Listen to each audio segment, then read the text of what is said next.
સુરત શહેરમાં ધોધમાર વરસાદથી જનજીવન પ્રભાવિત થયું છે। ખાંડ બજાર પાસે આવેલા સૂર્યપુર ગરનાળું પાણીમાં ગરકાવ થયું। રસ્તા પર ગાડીઓ ડૂબી જાય તેટલા પાણી ભરાયા। પાણી ભરાતા વાહન ચાલકોને ભારે હાલાકી। સૂર્યપુર ગરનાળામાં પાણી ભરાવાને કારણે વાહન વ્યવહાર માટે રસ્તો બંધ કરવામાં આવ્યો। જોઈ શકાય છે ગરનાળામાં જે રીતે પાણી ભરાયું છે।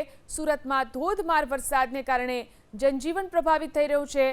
ખાંડ બજાર પાસે આવેલા સૂર્યપુર ગરનાળું પાણીમાં ગરકાવ થયું। રસ્તા પર ગાડીઓ ડૂબી જાય તેટલા પાણી ભરાઈ ગયા। પાણી ભરાવાને કારણે વાહન ચાલકોને હાલાકી।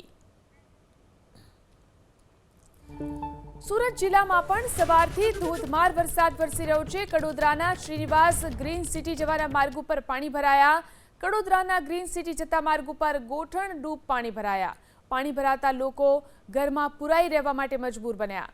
સુરત જિલ્લામાં પણ જે રીતે ધોધમાર વરસાદ સવારથી જ વરસી રહ્યો છે, અનેક વિસ્તારોમાં પાણી ભરાઈ ગયા છે। કડોદરાના શ્રીનિવાસ ગ્રીન સિટી જવાના માર્ગ ઉપર પાણી ભરાઈ ગયા। કડોદરાના ગ્રીન સિટી જતા માર્ગ ઉપર ગોઠણ ડૂબ પાણી ભરાઈ ગયા છે। પાણી ભરાવાને કારણે લોકો ઘરની અંદર પુરાઈ રહેવા મજબૂર બન્યા। સુરત જિલ્લામાં ધોધમાર વરસાદ। ઓલપાડની સેના ખાડી બે કાંઠે વહેતી જોવા મળી। સિઝનમાં પ્રથમવાર ભારે માત્રામાં પાણીની આવક થઈ।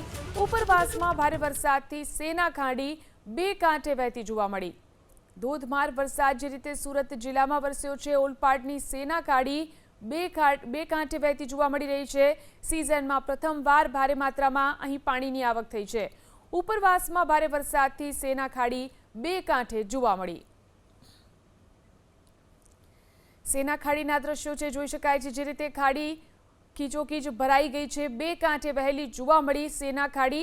ઓલપાડમાં ધોધમાર વરસાદ વરસ્યો છે ત્યારે સિઝનમાં પ્રથમવાર ભારે માત્રામાં અહીં પાણીની આવક થઈ અને સેના ખાડી બે કાંઠે વહેલી જોવા મળી।